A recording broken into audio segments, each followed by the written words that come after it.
It's been incredible and exciting to witness the changes that have occurred over the past 9 months. Sometimes I find myself struggling to even envision what the course used to look like. Lots of progress has occurred over the past 2 weeks. The tees on 6 were buttoned up.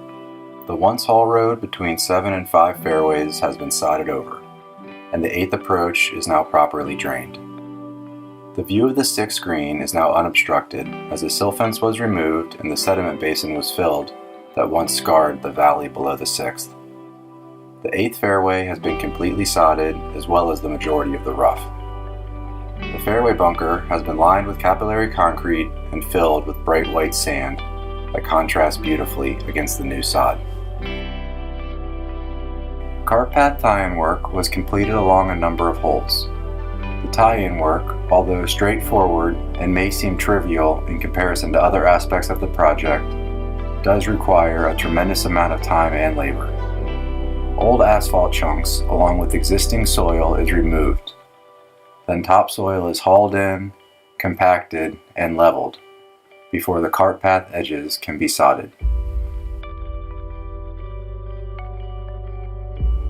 Rez has been plugging along with the creek restoration and has finished up the section of creek that runs along the right-hand side of the 3rd green. Next week, they will focus on the section from the confluence upstream towards the tees. They plan to add cobblestone to the bottom of the existing creek bed. This will ensure we preserve as much fairway as possible, as well as giving it a more natural appearance.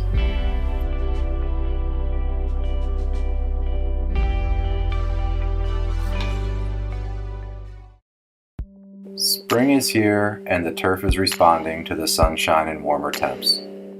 Keeping the turf in check has required frequent mowings on all the surfaces.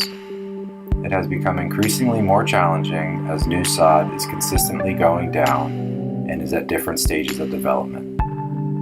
Keeping up with height settings, determining when and what's ready to be mowed, and communicating that to the staff will be an ongoing challenge as more sod goes down every day.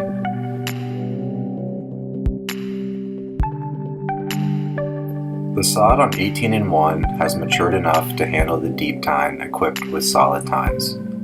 This implement allows us to punch holes in the turf and soil at a depth of up to 8 inches. Punching holes in the young sod allows air to the roots, aids in loosening compacted soils, improves water infiltration, and helps to smooth the playing surface when followed by a roll. Deep tining will be an ongoing and critical practice throughout the fairways and roughs, especially focusing on haul roads used during construction.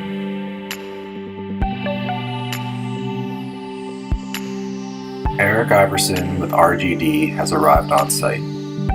Plans were altered due to Friday's forecast, but was still able to hop in a dozer and went to work shaping the tees on 11 and 12.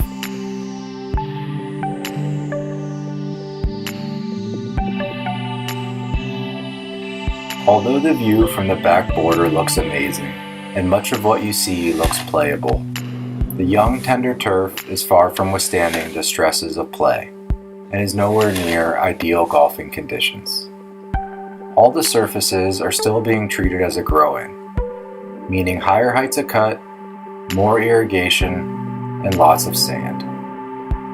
Top dressing will help to level out the playing surfaces and allow the mowing heights to be gradually dropped. This process takes time and can't be achieved with simply one top dressing. Dropping the height of cut too rapidly will result in scalping of the new turf, setting it back even further. It may look pretty, but it's far from golf ready. Enjoy the view.